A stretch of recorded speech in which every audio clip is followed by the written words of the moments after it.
de bizarre quand même, voilà, qu'on ne peut pas dire que il y a un élan complètement derrière le professeur. C'est normal en même temps. Et vous alternez justement le dialogue avec le récit proprement dit autour de votre personnage principal. Le rythme du livre est vraiment très syncopé, hein. Les chapitres sont très courts, ils sont séparés en parties qui sont par de petites citations d'élèves ou de profs qui sont placés comme ça en épigraphe.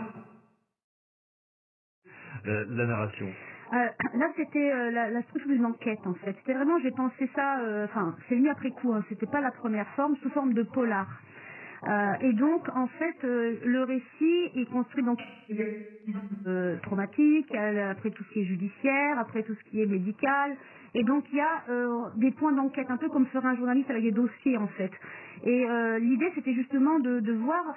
C'est un polar, mais sauf qu'on ne sait pas s'il y a un cadavre, qui est le cadavre, qui est le détective. Est-ce que c'est pas le cadavre, d'ailleurs, le détective est-ce qu'il y a eu crime et qui est coupable? Mais c'est pas la victime. Enfin, donc vraiment, c'est un polar comme ça un peu à l'aveugle. Et du coup, si vous voulez, ce rythme-là permettait que le lecteur, et ça, je suis, vraiment ravie parce que moi, j'avais pensé comme ça, mais j'étais vraiment pas du tout sûr que ça allait fonctionner, parce que je dis quand même, un conseil de discipline, c'est chiant, les gens vont pas s'accrocher à ça.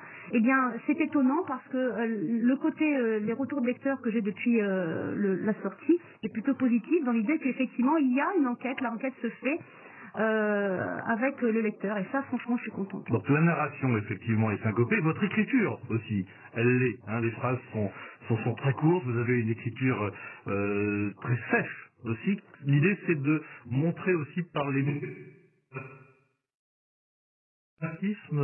personnage. Alors, au début du livre, effectivement, l'écriture, elle est en rapport avec la violence. On ne peut pas voir les choses, d'ailleurs c'est comme ça quand il se passe un accident et qu'on va jamais avoir la même version, parce que selon comme le corps aura perçu la réalité, et souvent on dit les mots me manquent. Les gens disent souvent cette phrase-là quand quelque chose est... Bah oui, bien sûr que les mots manquent. Quand l'émotion est trop importante, les mots manquent. Tu fais pas des envolées, c'est pas... On ment sur la réalité. Et donc il y a eu ça, et puis après c'est peut-être ma marque de fabrique.